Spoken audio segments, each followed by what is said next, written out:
그 후 나는 새 하늘과 새 땅을 보았습니다. 전에 있던 하늘과 땅은 사라지고 바다도 없어졌습니다. 그리고 거룩한 성, 새 예루살렘이 하나님이 계신 하늘로부터 내려온 것을 보았습니다. 나는 마치 신랑을 위해 단장한 신부의 모습을 보는 듯 했습니다. 보좌로부터 큰 음성이 들렸습니다. 이제 하나님의 집이 사람들 가운데 있게 될 것이다. 하나님께서 사람들과 함께 계시고 그들은 하나님의 백성이 될 것이다. 하나님께서 친히 그들과 함께 계시며 그들의 하나님이 되어서 그들의 눈에서 모든 눈물을 닦아주실 것이다. 이제는 죽음도 슬픔도 울음도 아픔도 없으며 모든 옛 것들이 다 사라질 것이다. 그때 보좌에 계신 분이 말씀하셨습니다. 보아라, 내가 모든 것을 새롭게 하겠다. 내가 내게 하는 말은 진실하고 참되니 이것을 기록하여라. 또 그분은 이어서 말씀하셨습니다.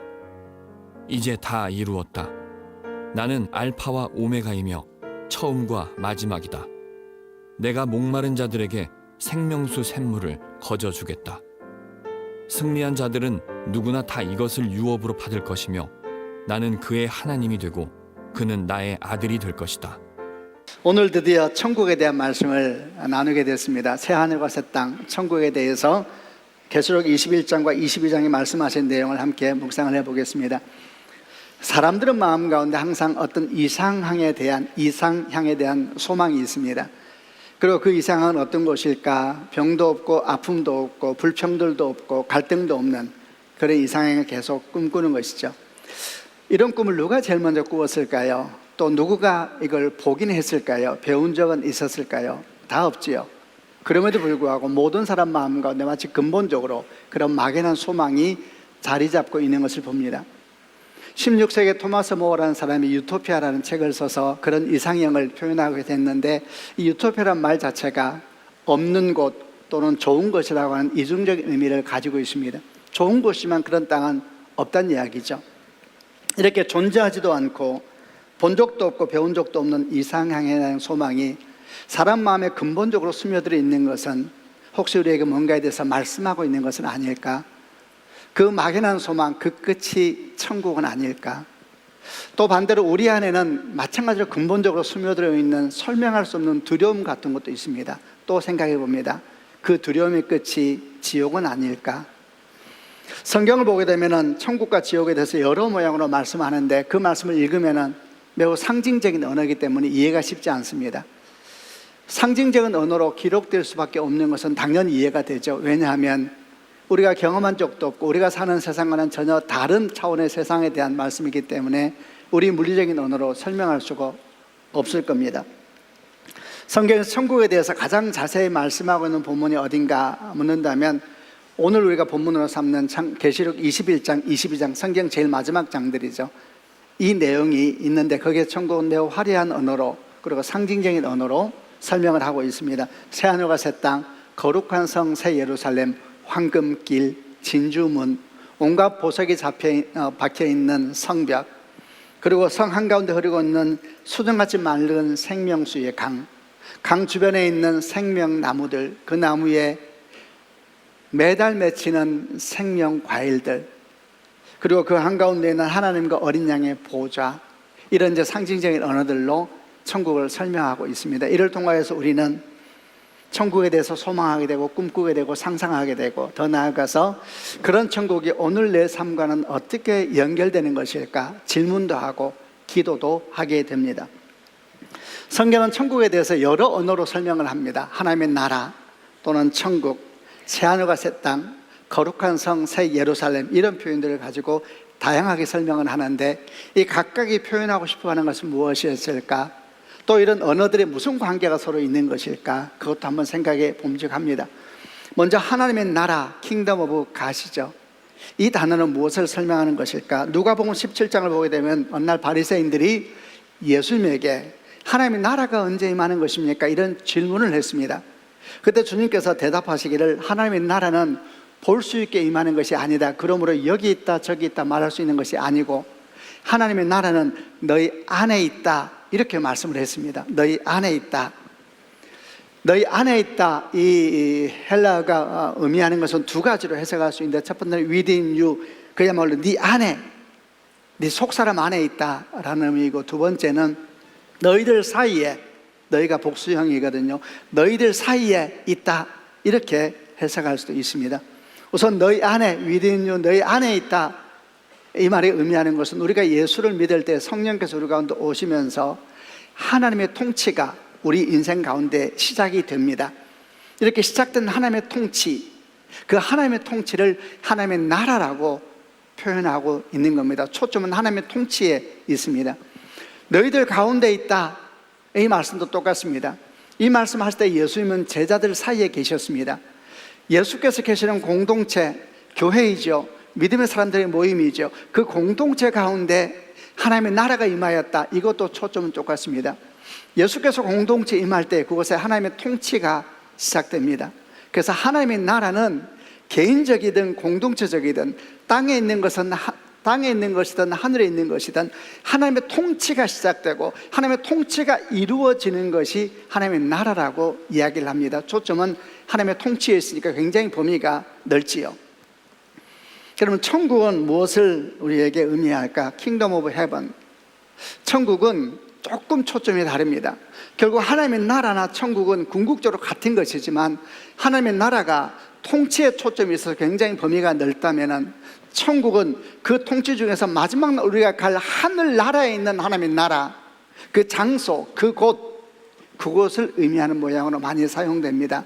그러니까 하나님의 나라보다는 좀 더 초점이 하늘에 있는 그 하늘나라에 초점이 맞춰지고 있는 것이 천국입니다.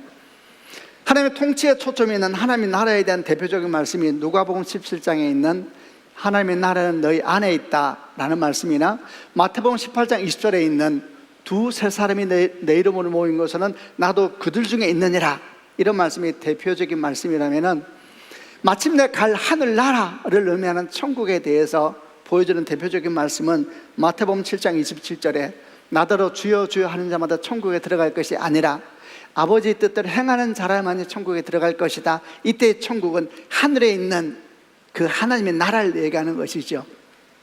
또 마태복음 16장 19절에 내가 천국 열쇠를 네게 줄 것이다. 네가 땅에서 무엇인지 매면 하늘에서도 매일 것이고 네가 땅에서 무엇인지 풀면 하늘에서 풀릴 것이다. 이것도 마찬가지로 하나님의 나라, 하늘에 있는 그 나라를 상징하는 천국이다, 이렇게 볼 수가 있습니다. 이렇게 초점이 어디 있느냐에 따라서 그 범위가 넓어지기도 하고 조금 더 좁아지기도 하는데, 그게 하나님의 나라, 천국이라는 것이 주로 성경에 사용되고 있는 모습입니다. 그럼 오늘 우리가 만나는 계시록 21장에 있는 새하늘과 새 땅, 거룩한 성 예루살렘은 무엇을 말하는가? 우선 새하늘과 새 땅은 처음 하늘과 처음 땅이 없어지고 난 뒤에 새하늘과 새 땅이 그곳에서 임했다, 이렇게 설명을 하고 있거든요. 처음 하늘과 처음 땅은 창세기 1장과 2장에 있는 첫 창조 하늘과 땅, 첫 창조의 모든 것을 대표하는 표현이 처음 하늘과 처음 땅입니다. 땅과 하늘만이 아니라 전 우주적인 창조가 이루어졌는데 그 첫 창조를 대표하는 표현이 처음 하늘과 처음 땅입니다. 근데 성경에 의하면은 종말에 오게 되면 이 처음 하늘과 처음 땅은 다 녹아버리고 풀어져 버리고 없어진다 그랬습니다. 그리고 새 하늘과 새 땅, 새로운 창조가 이루어지게 되는데 이 새로운 창조의 모든 우주적인 질서를 대표하는 말이 새 하늘과 새 땅이죠. 그러니까 새 하늘과 새 땅은 조금 전에 말했던 천국과 거의 뜻을 같이 합니다. 그럼 거룩한 성 새 예루살렘은 무엇인가? 거룩한 성 새 예루살렘은 첫 창조에서 에덴이 중심이 돼서 하나님 나라가 설명되잖아요. 첫 창조도 우주 전체적인 질서로 첫 창조가 시작됐는데 그 하나님의 나라가 구체적으로 나타나는 것은 에덴이었습니다. 새 창조도 마찬가지입니다. 새 창조가 우주적인 전체적인 새로운 변화, 완전한 새로운 창조지만 그 하나님 나라를 예표하고 잘 보여주는 것이 거룩한 성 새 예루살렘이라고 하는 지역, 도시처럼 설명이 되거든요. 그러니까 거룩한 성 새 예루살렘은 새 창조의 새 에덴, 에덴의 완성과 같은 것이다, 이렇게 이해를 하게 되면 하나님의 나라, 천국, 새하늘과 새 땅, 거룩한 성 새 예루살렘이 나름대로 좀 그림처럼 그려지실 것입니다. 이런 바탕 속에서 이 천국에 대한 구체적인 얘기를 해보겠습니다. 계시록 21장에 나와 있는 천국은 어떤 모양인가? 아까 읽었습니다만 다시 읽을 때에 상상하면서, 상징적인 언어이기 때문에 상상해야 되거든요. 상상하면서 한 절씩 한번 읽어보겠습니다. 제가 먼저 21장 1절 읽겠습니다. 그 후 나는 새 하늘과 새 땅을 보았습니다. 전에 있던 하늘과 땅은 사라지고 바다도 없어졌습니다. 2절. 그리고 거룩한 성 새 예루살렘이 하나님이 계신 하늘로부터 내려오는 것을 보았습니다. 나는 마치 신랑을 위해 단장한 신부의 모습을 보는 듯 했습니다. 보좌로부터 큰 음성이 들렸습니다. 이제 하나님의 집이 사람들 가운데 있게 될 것이다. 하나님께서 사람들과 함께 계시고 그들은 하나님의 백성이 될 것이다. 하나님께서 친히 그들과 함께 계시며 그들의 하나님이 되어서 그들의 눈에서 모든 눈물을 닦아주실 것이다. 이제는 죽음도 슬픔도 울음도 아픔도 없으며 모든 옛것들이 다 사라질 것이다. 그때 보좌에 계신 분이 말씀하셨습니다. 보아라, 내가 모든 것을 새롭게 하겠다. 내가 네게 하는 말은 진실하고 참된 이것을 기록하여라. 또 그분은 이어서 말씀하셨습니다. 이제 다 이루었다. 나는 알파와 오메가이며 처음과 마지막이다. 내가 목마른 자들에게 생명수 샘물을 거저 주겠다. 계속 읽습니다. 승리한 자들은 누구나 다 이것을 유업으로 받을 것이며 나는 그의 하나님이 되고 그는 나의 아들이 될 것이다. 할렐루야. 이 축복이 우리의 축복입니다. 이 말씀을 보면 이렇게 설명되어 있습니다. 처음 하늘과 처음 땅은 사라지고 바다도 다시 있지 않더라. 그리고 그 자리에 새 하늘과 새 땅, 새로운 창조가 펼쳐지는 것이 환상 가운데 보이기 시작했습니다. 그 새 하늘과 새 땅을 보고 있는데 다시 그곳에서 거룩한 성 예루살렘이라는 것이 하늘에서 땅으로 내려오고 있는 장면을 보기 시작합니다. 그리고 성경은 말합니다. 하나님의 집이 사람들 가운데 있게 될 것이다. 하나님께서는 사람들의 눈에서 모든 눈물을 닦아주실 것이다. 이제는 죽음도 슬픔도 울음도 아픔도 없다. 처음 것들이 다 지나갔기 때문이다. 이렇게 말을 합니다. 모든 것이 다 지나간 겁니다. 그 길었던 죽음의 행진도 마침내 끝이 났고 그 어두웠던 밤도 다 지나갔습니다. 영원한 아침이 왔습니다. 창세기 2장에서 말씀하건 에덴이 드디어 계시록 21장에서 완성되었습니다. 창세기 3장을 보게 되면 우리는 죄로 말미암아 에덴에서 쫓겨날 수밖에 없었습니다. 그리고 하나님은 에덴으로 향하는 길을 막아버렸습니다. 우리에게는 소망이 없어졌습니다. 그런데 그와 동시에 하나님은 새 길을, 전혀 다른 새 길을 열기 시작하셨습니다. 그것이 바로 십자가의 길이었습니다. 그 길을 열기 위하여 하나님의 아들이 십자가 못 박혀 죽으심으로 그분 자신이 새롭고 산 길이 되셨고 그분을 통하여 우리는 다시 새 에덴을 향하여 걸어갈 수 있게 됐습니다. 히브리서 10장 20절 말씀에 그 길은 우리를 위하여 휘장 가운데로 열어놓으신 새로운 살 길이요 휘장은 곧 그의 육체니라. 요한복음 14장 6절 말씀에 예수께서 이르시되 내가 곧 길이요 진리요 생명이니 나로 말미암지 않고는 아버지께로 올 자가 없느니라. 내가 곧 길이요 진리요 생명이니 나로 말미암지 않고는 새 하늘과 새 땅 새 에덴으로 올 자가 없느니라. 이렇게 말씀하신 것과 같습니다. 우리는 그 길을 따라서 여기까지 왔습니다. 그리고 마침내 천국, 하늘에 있는 하나님의 나라 새 하늘과 새 땅에 이르게 된 것입니다. 다시는 죽음의 왕 노릇할 수 없는 땅입니다. 다시는 슬픔과 외로움이 우리를 덮을 수가 없는 땅입니다. 다시는 병듦도 아픔도 우리를 묶을 수가 없습니다. 처음 것들이 다 지나갔기 때문입니다. 창세기 1장과 2장에 나온 에덴은 뱀이 있었습니다. 미혹한 영이 있었습니다. 유혹이 있었습니다. 그런데 계시록 21장, 22장에 있는 완성된 에덴은 뱀이 없습니다. 사탄은 불못에 던져주고 말았습니다. 더 이상 저주도 없고 아픔도 없고 미혹도 없고 전쟁도 없습니다. 다 지나갔습니다. 그 추운 겨울도 지나가고 그 외롭던 밤도 다 지나갔습니다. 이런 천국을 묵상할 때 제가 아주 오래전에 들었으면서 제 마음과도 깊이 박혀 있었던 한 사건이 생각났습니다. 그 사건의 배경이 되는 말씀은 아가서 2장 10절부터 13절 말씀입니다. 이렇게 되어 있습니다. 나의 사랑하는 자가 내게 말하여 이르기를 나의 사랑 내 어여쁜 자야 일어나서 함께 가자. 겨울도 지나고 비도 그쳤고 지면에는 꽃이 피고 새가 노래할 때가 이르렀는데 비둘기의 소리가 우리 땅에 들리는구나. 무화과 나무에는 푸른 열매가 익었고 포도나무는 꽃을 피워 향기를 토하는구나. 나의 사랑, 나의 어여쁜 자여, 일어나서 함께 가자. 저는 아주 오래전 한 목사님의 설교를 들은 적이 있었습니다. 그분은 미국에서 목회를 하고 있었는데 어느 날 교회 성도 한 명, 아름다운 성도 한 분이 에이즈를 걸리게 되었습니다. 어디서 이것이 시작된지 알 수 없었지만 아마도 수혈인 것 같았습니다. 그때는 지금처럼 약도 거의 없었습니다. 그 아름다운 성도분들은 서서히 죽어가기 시작했고 그 아름다운 얼굴에는 붉은 반점이 덮이기 시작했고 온몸은 썩어가기 시작했습니다.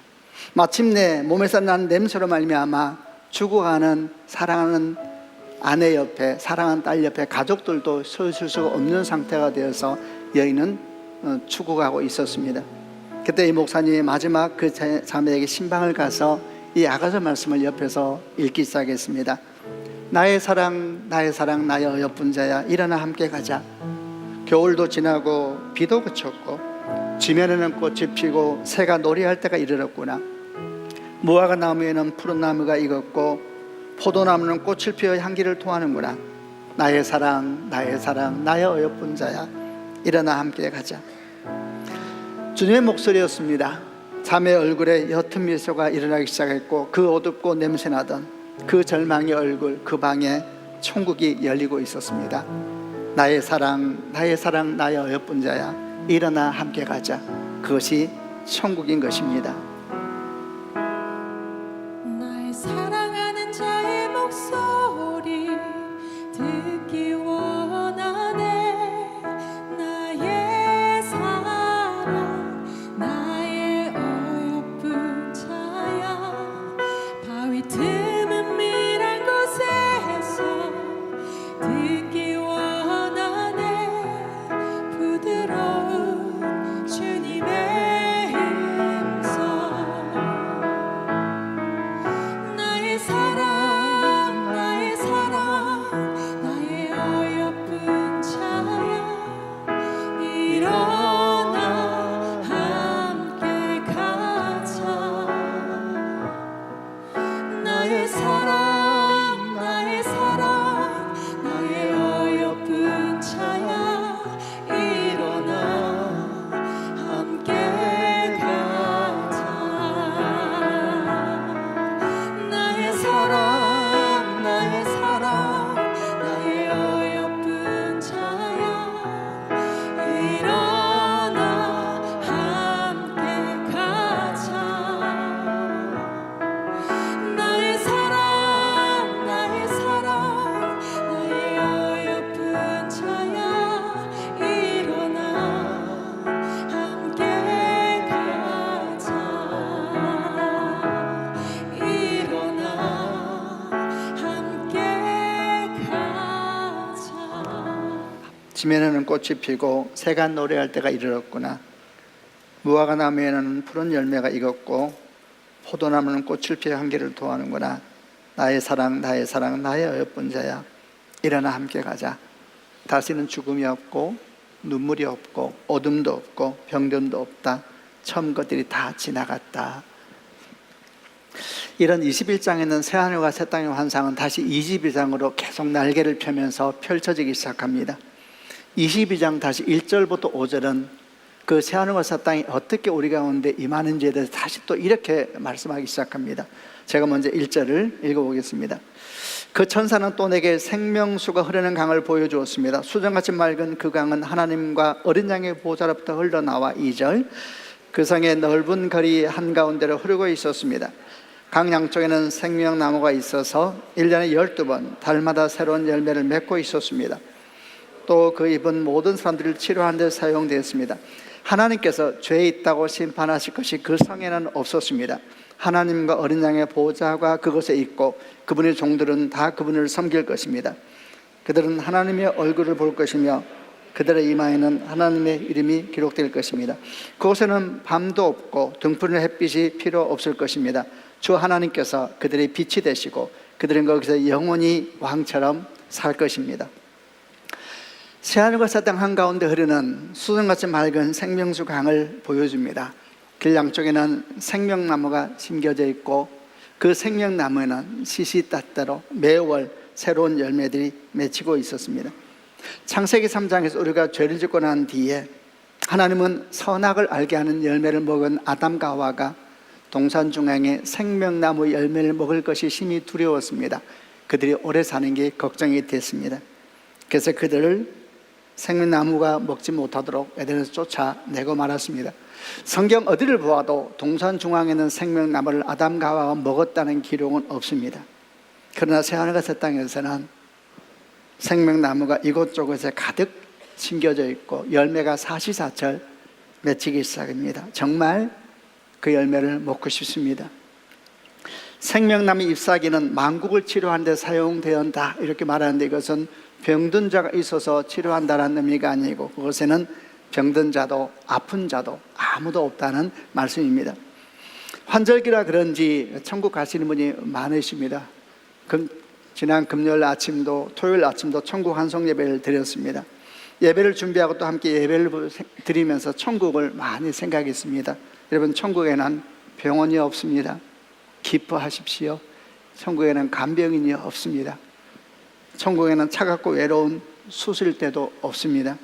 죽은 자를 위한 냉장실도 없고 안치실도 없습니다. 천국에는 장례식장도 없습니다. 다시는 저주가 없고 주의 영광을 우리가 대면하여 볼 것입니다. 21자의 보좌에 계신 분이 말씀합니다. 보라, 내가 만물을 새롭게 하겠다. 이제 다 이루었다. 나는 알파요 오메가이며 처음과 마지막이다. 사도 바울이 빌립보 교회에 보냈던 믿음이 승리했습니다. 너희 안에 착한 일을 시작하시니까 그리스도 예수의 날까지 이루실 줄을 우리는 확신하노라. 그의 믿음이 이겼습니다. 주의 약속이 이겼습니다. 여러분, 그것이 천국입니다. 이 천국이 우리 안에 이미 시작되었다는 것 믿으시는 축복이 있기를 바랍니다. 또 이런 질문을 해보고 싶습니다. 새하늘과 새 땅, 천국은 어디에서 이루어지게 되는 것일까?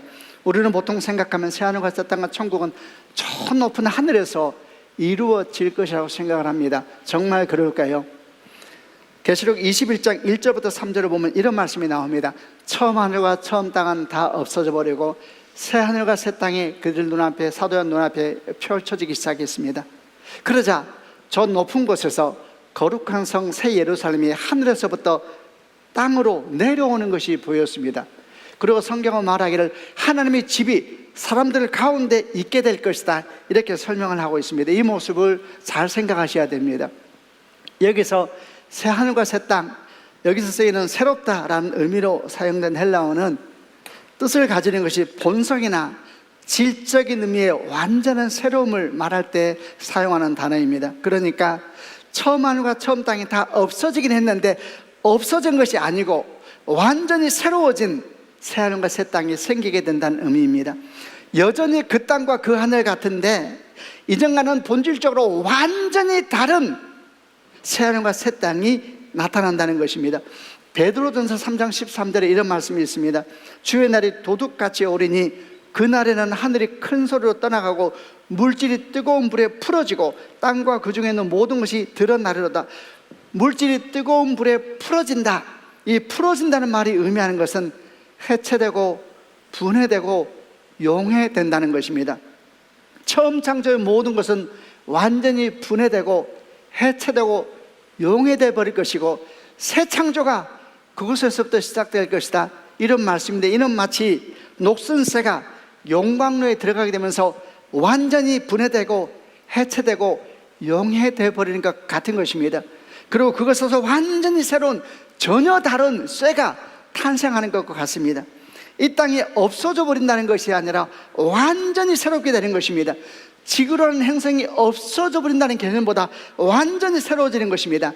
그 모양도 형태도 본질도 중심도 모든 것이 완전히 새로워진다는 의미입니다. 그래서 신학적으로는 이런 표현을 씁니다. 지금과 같은 연속성을 가지면서도 전혀 다른 차원으로 변화되는 단절성을 함께 가지게 될 것이다. 연속성과 단절성을 함께 가지고 천국은 우리 가운데 임할 것이다 이렇게 이야기를 합니다. 지금의 모습과 얼마나 연속성을 가지게 될지, 또 지금의 모습과 얼마나 단절성을 가지게 될지는 우리가 알 수 없습니다. 그것이야말로 우리 이해나 인식의 범위를 완전히 벗어나는 것이기 때문에 그렇습니다. 그럼에도 불구하고 이에 대해서 아주 탁월한 모범이 하나 있습니다. 그것은 부활하신 예수 그리스도의 육체이십니다. 주님의 육체는 부활하실 때 그 육체는 어떤 육체였냐면 죽으셨을 때 그 육체였습니다. 죽으셨을 때 그 육체가 부활하는 것이죠. 이것은 이전과의 연속성입니다. 그런데 그 육체가 이전의 육체는 그 육체인데 완전히 달랐습니다. 그 육체는 시공간을 초월한 육체셨고 그 육체는 어떤 죽음의 제약도 받지 않으시는 그 육체는 그 육체인데 완전히 다른 새 육체였습니다. 그게 단절성인 것입니다. 이렇게 하나님의 새하늘과 새 땅이 이전과 연속되면서도 완전히 다른 것이다 라는 개념을 이해하게 되면 우리가 평소에 천국에 대해서 던지는 수많은 질문들에 대해서 나름대로의 답을 찾을 수가 있습니다. 우리는 천국에 대해서 이런 많은 질문합니다. 천국에서는 우리를 서로 알아볼 수 있을까? 나는 천국에서 내 아들과 딸을 알아볼 수 있을까? 먼저 떠난 우리 부모님을 알아볼 수 있을까? 우리 교회 성도들이 함께 모여 예배하고 있는데 우리는 천국에서 얼굴 알아볼 수 있을까? 이런 질문을 많이 합니다. 또 이런 질문도 합니다. 천국에서는 어떤 모습으로 존재할까? 우리는 다 날개가 달려 있을까? 뭐 이런 생각도 하게 됩니다. 천국에서 우리는 무엇을 하고 살까? 종일 찬송만 할까? 아주 피곤하겠구나. 이런저런 생각을 하게 됩니다. 천국에서 우리는 무엇을 먹을까? 먹지 않아도 배부른 것일까? 먹는 기쁨이 사라지겠구나. 이런 막 생각도 합니다. 고양이에 있을까? 강아지에 있을까? 새내에 있을까? 이런저런 생각들도 같이 하게 됩니다. 제자들은 부활한 예수님을 알아봤습니다. 제자들은 부활한 예수님을 끌어안을 수 있었고 얼굴을 만질 수 있었고 함께 눈물을 흘릴 수 있었습니다. 제자들은 예수님과 함께 걸었고 함께 이야기했고 함께 마셨습니다. 여러분, 우리는 알아볼 것입니다. 우리를 함께 끌어안을 수 있을 것입니다. 사랑하는 부모님의 얼굴을 만질 수 있을 겁니다. 우리는 다 이야기할 수 있을 겁니다. 동물들은 있을까? 있을 겁니다. 사실 동물들은 억울한 게 많습니다. 그들은 에덴에서 그냥 살고 있는데 어느 날 갑자기 모든 것이 바뀌어버렸습니다. 그들은 선악을 알게 한 열매를 먹은 적이 없었습니다. 짐승들은 어느 날 갑자기 청천벽력이 같은 뒤통수 맞은 겁니다. 성경은 말합니다. 모든 피조물은 하나님의 아들을 기다린다 그랬습니다. 저는 상상합니다. 천국은 강아도 있지 않을까? 개도 있지 않을까? 그런데 그 모든 것보다 설명할 수 없는 영광이 우리를 덮을 것입니다. 이 땅에서 우리는 외로울 때 개를 통해서 위로를 받았고 외로울 때 고향을 통해서 위로를 받았고 이 땅의 최고의 영광은 자녀였죠. 최고의 부분 아름다운 가정이었죠. 그 모든 영광을 품고 있지만 비교할 수 없는 영광이 천국을 다 덮을 것입니다. 서로 사랑하되 그 사랑이 우리 인생을 왜곡하지 않을 것이고 서로 끌어안을 때 더 큰 사랑이 함께 있어서 타인을 향하여서 무례하지 않을 것이고 거칠지 않을 것이고 더 큰 사랑으로 함께 끌어안으면서 노래할 수 있는 여러분 그런 천국이 우리 가운데 펼쳐지게 될 것입니다. 물질이 풍요해지고 과학이 한없이 발달하고 우리가 원하는 것을 다 얻을 수 있으면 천국이 되는 것일까요? 그건 천국이 아닙니다. 그렇다면 그런 천국은 이 땅에 이미 곳곳에서 보였어야만 할 것입니다. 그렇지 않습니다. 참 이상하게도 물질이 풍부해지고 과학이 이렇게도 발달하고 우리가 원하는 것을 마음껏 할 수 있고 우리 욕망에 마음껏 춤을 추는데도 우리 내면의 깊은 구덩이는 채워지지가 않고 더 깊이 파여지고 더 깊이 파여지고 수많은 사람은 인생의 의미를 찾지 못하고 어둠 속으로 들어가고 있지 않습니까? 그건 천국이 아니었던 것입니다. 천국은 욕망이 만족되는 것이 아닙니다. 비교할 수 없는 영광이 그것에 있습니다. 진정한 천국은 하나님이십니다. 하나님과 어린 양의 보좌로부터 생명수의 강이 흘러나왔습니다. 이 생명수의 강은 성령이십니다. 성삼위일체가 우리와 함께 거하시는 그곳, 만져지고 잡혀지고 노래하고 얼굴 비빌 수 있는 그곳, 말할 수 없는 영광이 덮는 그곳, 여러분 그것이 새하늘과 새 땅 천국인 것입니다. 우리는 당연히 또 질문하게 됩니다. 그 위대한 천국, 그 아름다운 천국을 반드시 가야 되겠는데 그 천국은 오늘 내 삶과는 어떻게 연결되는 것일까? 여러분 기억하십시오. 연결점이 있습니다. 그 천국은 오늘 우리 삶과 연결될 수 있는 브릿지가 있습니다. 그게 뭡니까? 우리 안에 이미 시작된 하나님의 나라입니다. 예수께서 우리 가운데 오시면서 우리 안에 이미 하나님의 통치가 시작되었습니다. 그 이미 시작된 하나님의 나라가 천국과의 브릿지입니다. 그러므로 그 하나님 나라를 오늘 살아가는 사람은 천국 갔을 때 매우 자연스러울 것입니다. 낯설지 않을 것입니다. 평안할 것입니다. 그러므로 여러분, 우리가 어떻게 천국을 오늘 준비하며 살아가야 되겠습니까? 매우 단순합니다. 우리의 삶에 하나님 통치가 더욱더 분명해지게 하십시다. 우리 가정에 하나님의 통치가 더욱더 분명해지게 하십시다. 우리 교회에 하나님의 통치가 더욱더 분명해지게 하십시다. 여러분, 우리 안에 하나님의 나라가 분명해질수록 천국을 향한 믿음도 분명해지게 될 것입니다. 우리 하나님의 통치, 하나님의 나라가 불분명해질수록 우리 삶의 모든 자리에서 주의 통치가 흔들릴수록 천국을 향한 믿음도 흔들리게 될 것입니다. 천국을 어떻게 하면 내 것으로 만들 수 있을까? 우리 안에 주어진 그 연결점을 분명히 하셔야 됩니다. 어떻게 하면 내 모든 삶의 자리에서 이런 일도 있고 저런 일도 있을 때 그 한가운데서 예수를 부를 수 있을까? 그것이 절망이든 기쁨이든 생명이든 죽음이든 그 한가운데서 주권자 되시는 주를 부를 수 있을까? 주를 부르십시오. 그때 천국은 여러분의 삶의 한가운데 임하게 될 줄로 믿습니다. 주의 말씀을 다시 기억합니다. 모두 다 우리 천국에서 보십시다. 천국에서 보지 않으면 다 거짓말입니다. 천국에서 우리가 얼굴을 보지 못하면 우리 믿음은 다 헛것입니다. 오늘 주께서 말씀하신 것처럼 나의 사랑, 나의 사랑, 나의 어여쁜 자야, 우리입니다. 일어나 함께 가자. 겨울도 지나고 추운 날도 지나고 그 깊은 어둠도 다 지났구나. 나의 사랑, 나의 사랑, 나의 어여쁜 자야, 일어나 함께 갑시다. 여러분, 우리 함께 가십시다.